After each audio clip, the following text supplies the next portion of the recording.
This is how you clean oven trays. If your trays are heavily burned, this trick will definitely help.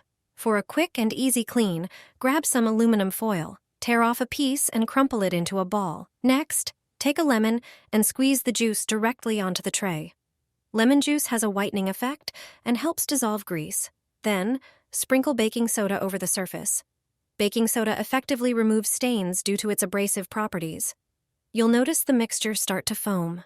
Now, gently scrub the surface using the aluminum foil ball. It will help lift off burned food residues. Finally, wipe everything down with a paper towel, and you're done. Your oven tray will shine and look like new. Lemon juice and baking soda make the perfect natural cleaning solution for tough stains, especially on baking trays. This mixture not only removes burnt-on grime but also neutralizes unpleasant odors.